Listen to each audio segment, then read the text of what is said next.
નમસ્તે વિદ્યાર્થી મિત્રો આજે આપણે કોન્સ્ટેબલનું મોડેલ પેપર જોવાના છીએ જે પાર્ટ બી છે તેના વિશે ચર્ચા કરવાના છીએ વિદ્યાર્થી મિત્રો છેલ્લી ઘડીએ રિવિઝન કોન્સ્ટેબલનું મોડેલ પેપર જે વેરી મોસ્ટ આઈએમપી ક્વેશ્ચન રહેશે જેની આજે આપણે ચર્ચા કરવાના છીએ તો વિદ્યાર્થી મિત્રો આજના મોડેલ પેપરમાં છેલ્લે સુધી બન્યા રહેજો અને જો તમને મારો વિડીયો પસંદ આવતો હોય તો વિડીયોને લાઈક કરજો અને મારી ચેનલને જરૂરથી સબસ્ક્રાઈબ કરજો તમારા મિત્રોને શેર કરજો તો વિદ્યાર્થી મિત્રો કોન્સ્ટેબલની પરીક્ષા હવે ટૂંક સમયમાં જ આવી રહી છે તો રિવિઝન કેવી રીતે કરવું અને રિવિઝનમાં કેવા પ્રશ્નો રહેશે તેના વિશે ચર્ચા કરવાના છીએ તો આજનું મોડેલ પેપર છે જે મોસ્ટ આઈએમપી છે તો છેલ્લી ઘડીએ આખું રિવિઝન થઈ જશે એવા પ્રશ્ન લઈને આવ્યા છીએ તો વિદ્યાર્થી મિત્રો છેલ્લે સુધી બન્યા રહેજો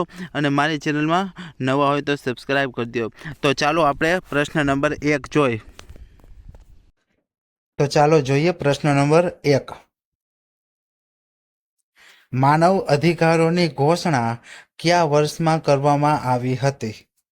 માનવ અધિકારોની ઘોષણા કયા વર્ષમાં કરવામાં આવી હતી? સાચો જવાબ છે 1948. ત્યાર પછીનો પ્રશ્ન નંબર 2 માનવ અધિકાર દિન દર વર્ષે કઈ તારીખે ઉજવાય છે? માનવ અધિકાર દિન દર વર્ષે કઈ તારીખે ઉજવાય છે? સાચો જવાબ છે 10 ડિસેમ્બરે ઉજવાય છે. ત્યાર પછીનો પ્રશ્ન જોઈ પ્રશ્ન નંબર 3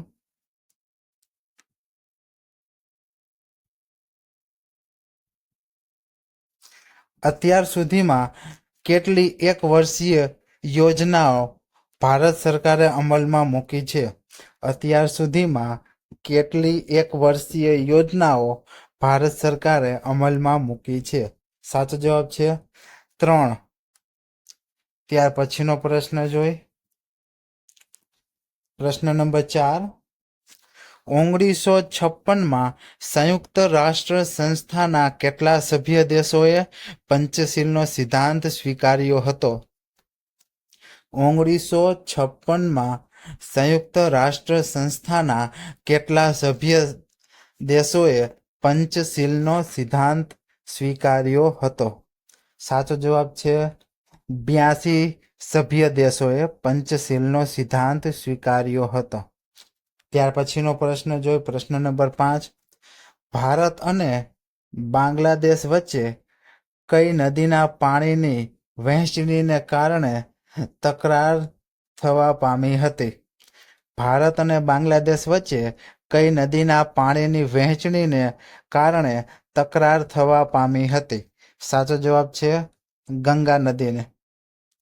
ત્યાર પછીનો પ્રશ્ન જોઈ પ્રશ્ન નંબર 6 યુનો ડે ની 24મી ઓક્ટોબરે યુનોનો રાષ્ટ્રીય ધ્વજ ફરકાવીને થતી ઉજવણી સરકારના કયા વિભાગ દ્વારા કરવામાં આવે છે?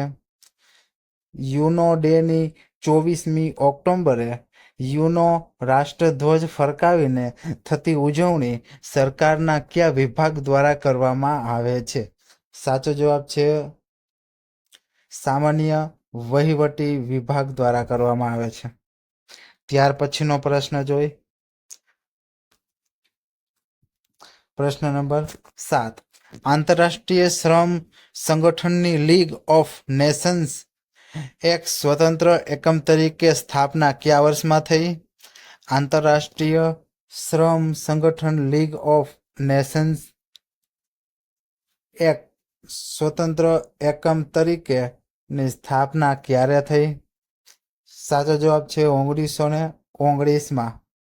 ત્યાર પછીનો પ્રશ્ન જોઈ આયોજન પંચની રચના કયા વર્ષમાં થઈ હતી? આયોજન પંચની રચના કયા વર્ષમાં થઈ હતી? સાચો જવાબ છે 1950માં થઈ હતી. ત્યાર પછીનો પ્રશ્ન જોઈ ગ્લોબલ વિલેજ નો ખ્યાલ નીચેનામાંથી કોણે આપ્યો હતો? ગ્લોબલ વિલેજનો ખ્યાલ નીચેનામાંથી કોણે આપ્યો હતો? સાચો જવાબ છે માર્શલ મેકલુહાને આપ્યો હતો. ત્યાર પછીનો પ્રશ્ન જોઈ પ્રશ્ન નંબર 10. વિશ્વ બેંકનું વડું મથક ક્યાં આવેલું છે? વિશ્વ બેંકનું વડું મથક ક્યાં આવેલું છે? સાચો જવાબ છે વોશિંગ્ટન ડીસી ખાતે આવેલું છે. ત્યાર પછીનો પ્રશ્ન જોઈ. વિશ્વ બેંકનું વડું મથક ક્યાં આવેલું છે? વોશિંગ્ટન ડીસી ખાતે. ત્યાર પછીનો પ્રશ્ન જોઈ.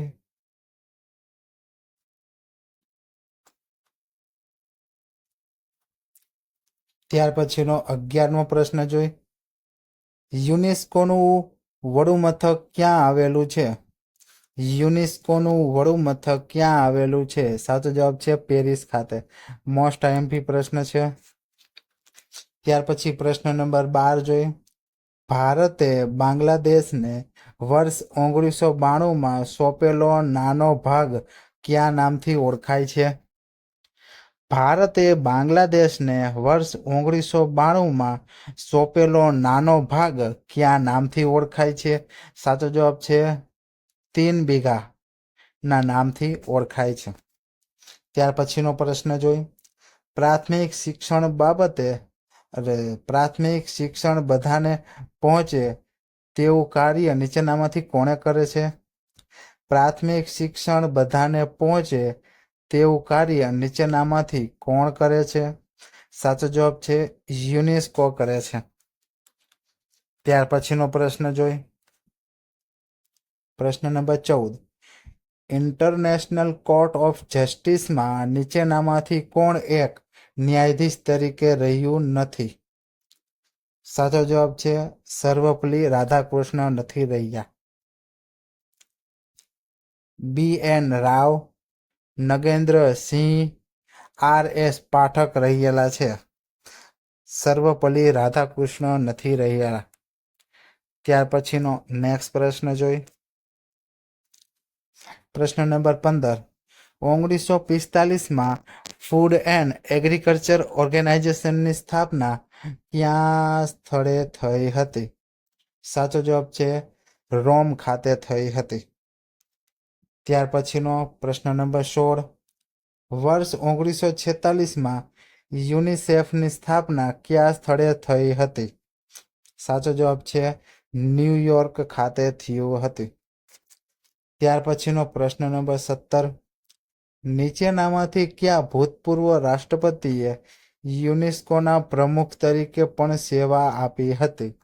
નીચેનામાંથી કયા ભૂતપૂર્વ રાષ્ટ્રપતિએ યુનેસ્કોના પ્રમુખ તરીકે પણ સેવા આપી હતી? સાચો જવાબ છે સર્વપલ્લી રાધાકૃષ્ણએ સેવા આપી હતી. ત્યાર પછીનો નેક્સ્ટ પ્રશ્ન જોઈ. પ્રશ્ન નંબર 18.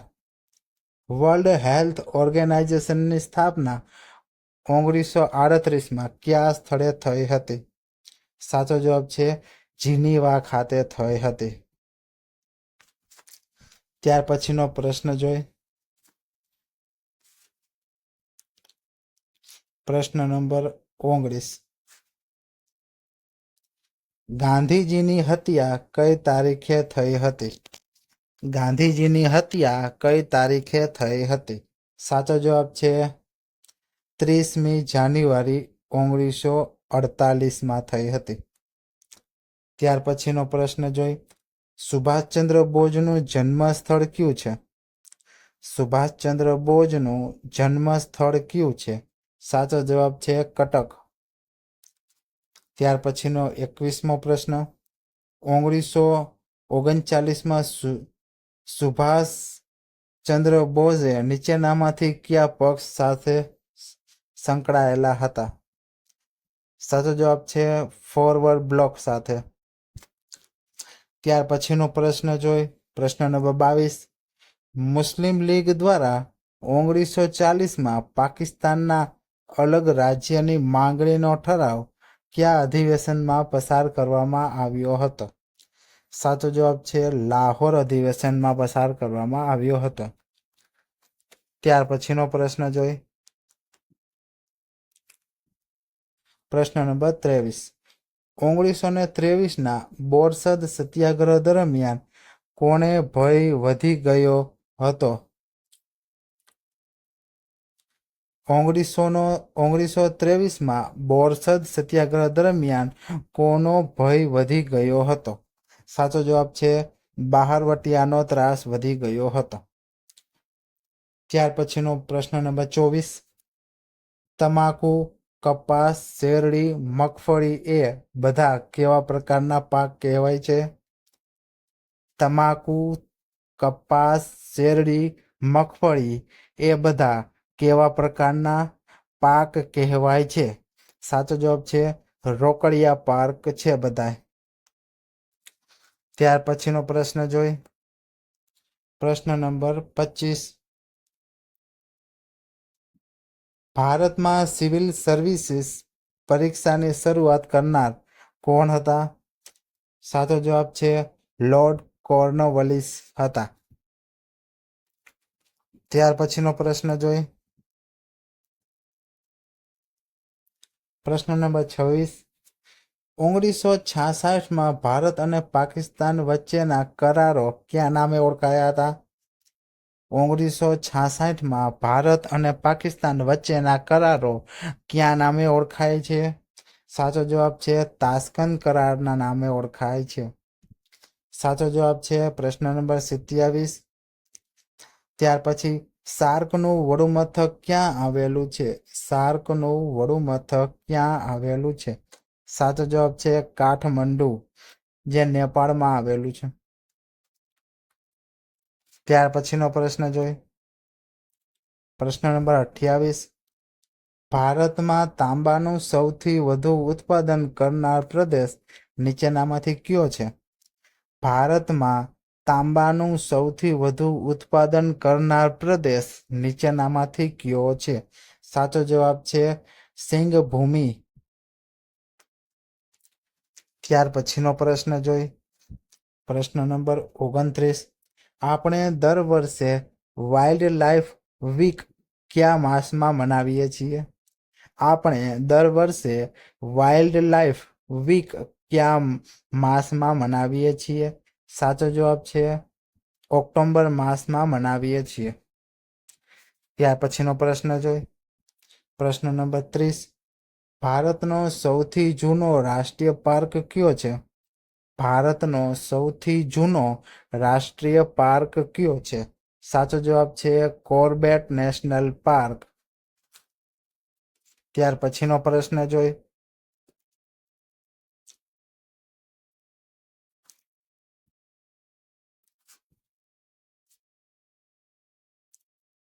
પ્રશ્ન નંબર 31. સુખડના વૃક્ષો ભારતમાં કયા રાજ્યમાં જોવા મળે છે? સુખડના વૃક્ષો ભારતમાં કયા રાજ્યમાં જોવા મળે છે? સાચો જવાબ છે કર્ણાટકમાં જોવા મળે છે. ત્યાર પછીનો પ્રશ્ન નંબર 32.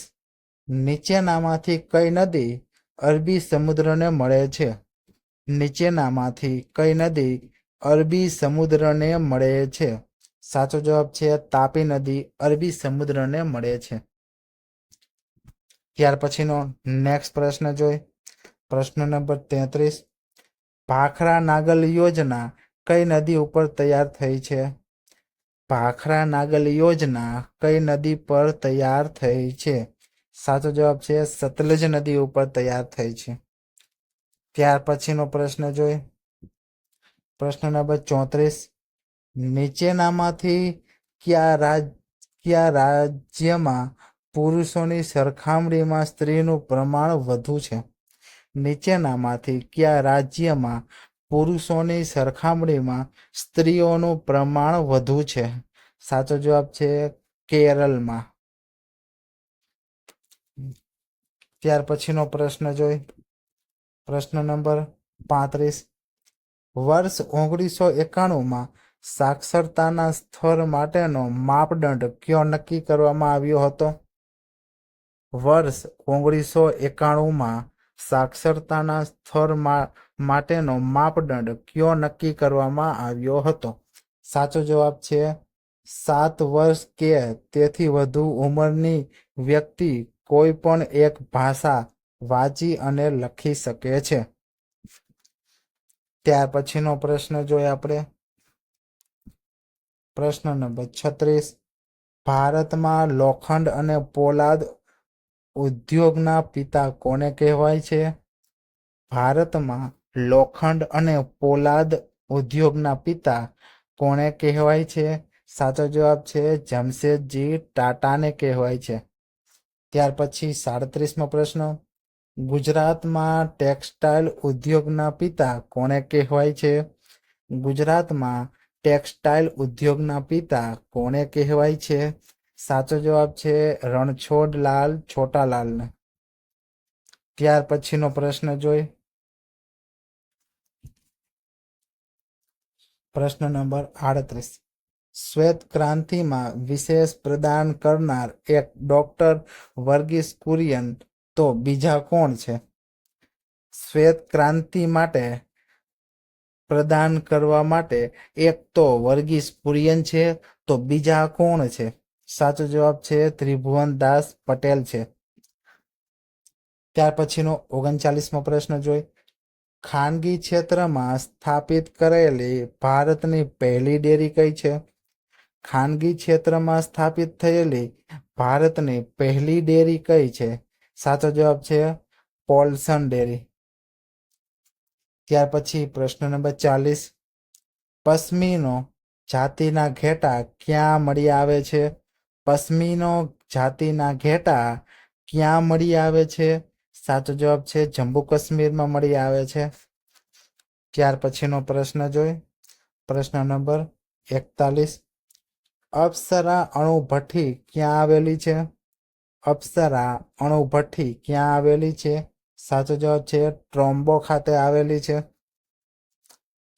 ત્યાર પછીનો પ્રશ્ન જોઈ. શરાવતી નદી ઉપર આવેલો જોગનો ધોધ કયા રાજ્યમાં સ્થિત છે? શરાવતી નદી ઉપર આવેલો જોગનો ધોધ કયા રાજ્યમાં સ્થિત છે? સાચો જવાબ છે કર્ણાટકમાં સ્થિત છે. ત્યાર પછીનો પ્રશ્ન જોઈ. નર્મદા પ્રોજેક્ટથી કયા રાજ્યને ફાયદો મળશે નહીં? નર્મદા પ્રોજેક્ટથી કયા રાજ્યને ફાયદો મળશે નહીં? સાચો જવાબ છે ઉત્તર પ્રદેશને ફાયદો મળશે નહીં. ત્યાર પછી 44મો પ્રશ્ન જોઈ. નીચેનામાંથી કયા સ્થળે ટેક્સટાઇલ ઉદ્યોગ વિકસ્યો હતો? નીચેનામાંથી કયા સ્થળે ટેક્સટાઇલ ઉદ્યોગ વિકસ્યો હતો? સાચો જવાબ છે ઓસાકા ખાતે. ત્યાર પછી પ્રશ્ન નંબર 45 જોઈ. સૌથી વધારે શેરડીનું ઉત્પાદન કયા રાજ્યમાં થાય છે? સૌથી વધારે શેરડીનું ઉત્પાદન કયા રાજ્યમાં થાય છે? સાચો જવાબ છે ઉત્તર પ્રદેશમાં સૌથી વધુ શેરડીનું ઉત્પાદન થાય છે. ત્યાર પછી પ્રશ્ન નંબર 46. ખાધાનમાં રાજા કોણ છે? ખાધાનમાં રાજા કોણ છે? સાચો જવાબ છે ઘઉં. ઘઉં એ ખાધાનના રાજા છે. ત્યાર પછી પ્રશ્ન નંબર 47. કપાસના પાક માટે અનુકૂળ જમીન કઈ છે? કપાસના પાક માટે અનુકૂળ જમીન કઈ છે? સાચો જવાબ છે કાળી જમીન. ત્યાર પછીનો પ્રશ્ન જોઈ. પ્રશ્ન નંબર 48. ગરમ કાપડના ઉદ્યોગ માટેની પહેલી મિલ ક્યાં શરૂ થઈ હતી? ગરમ કાપડના ઉદ્યોગ માટેની પહેલી મિલ ક્યાં શરૂ થઈ હતી? સાચો જવાબ છે કાનપુર ખાતે શરૂ થઈ હતી. ત્યાર પછીનો પ્રશ્ન નંબર 49. કાગળ માટેની પહેલી મિલ કયા સ્થળે શરૂ થઈ હતી? કાગળ માટેની પહેલી મિલ કયા સ્થળે શરૂ થઈ હતી? સાચો જવાબ છે શ્રી રામપુર ખાતે શરૂ થઈ હતી. ત્યાર પછીનો પ્રશ્ન જોઈ. પ્રશ્ન નંબર 50. જાપાનનું માન્ચેસ્ટર એટલે કયું? જાપાનનું માન્ચેસ્ટર એટલે શું? સાચો જવાબ છે ઓસાકા. મોસ્ટ આઈએમપી પ્રશ્ન છે. વિદ્યાર્થી મિત્રો, આજે આપણે મોસ્ટ આઈએમપી કોન્સ્ટેબલનું પાર્ટ બી નું જે 50 આઈએમપી એમસીક્યુ જોયા. હવેના પછીના વિડીયોમાં 50 આઈએમપી એમસીક્યુ જે મોડેલ પેપર 100 રૂપિયા લાવીશું તો તેની ચર્ચા કરીશું. તો વિદ્યાર્થી મિત્રો, હવે મળીએ એક નવા વિડીયો સાથે.